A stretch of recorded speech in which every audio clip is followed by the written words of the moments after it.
सध्या ना माझा पूर्ण दिवस शॉपिंगमध्ये जातो आहे. आता आईची ट्रीटमेंट माझ्या बऱ्यापैकी होत आली आहे आणि आता गावाला जायचे वेध लागले आहेत. आणि जसं की मी आधीच्या व्हिडिओमध्ये सांगितलेलं 2 व्हिडिओच्या पूर्वी मला वाटतं शॉर्ट व्हिडिओमध्ये की पुढच्या महिन्यात एक लग्न आहे आणि त्यासाठी आम्हाला इकडनं शॉपिंग करून गावी घेऊन जायचं आहे. तर तुम्हाला छान छान नंतर लग्नाचेही व्हिडिओ बघायला मिळतील. नक्कीच माझ्या चॅनलला तुम्ही सबस्क्राईब करून ठेवा. जर माझ्या चॅनलवर तुम्ही आजचा पहिल्यांदा व्हिडिओ बघत असाल तर शॉपिंग करणं म्हणजे ना खरंच एक अवघड टास्क असतो आणि ते पण सोबत कोण असेल तर, कारण मला एकटीने शॉपिंग करायला फार आवडते.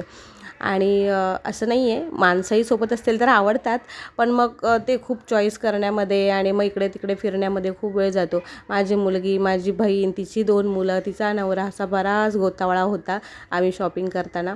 आणि मग साधारण सकाळपासून रात्री 8 वाजेपर्यंत आम्ही हेच दादरला शॉपिंगच चाललेली. त्यानंतर नेक्स्ट डेला अजून बऱ्याच गोष्टी राहिलेल्या, ते घेण्यासाठी परत मी गेली. असं सगळं चाललेलं. तर मग रात्री साधारण सुमारे 10च्या दरम्यान आम्ही घरी गेलो. जे सकाळी 12ला आम्ही घरातून निघालेलो. तर इतकं फिरून थकायला होतं ना या उन्हातून. आणि आता असं प्रचंड ऊन आहे.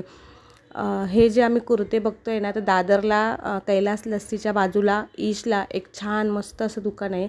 तिकडे साधारण लग्नासाठीचे कपडे ना एकदम रिजनेबल रेंजमध्ये छान मिळतात. तर तिकडेच आम्ही बऱ्यापैकी शॉपिंग केली आहे. त्याच्यानंतर बरंच मार्केट फिरलं. काय काय छोट्या मोठ्या गोष्टी बरंच लागतात, जसं की लग्नाला खूप छोट्या मोठ्या गोष्टी लागतात.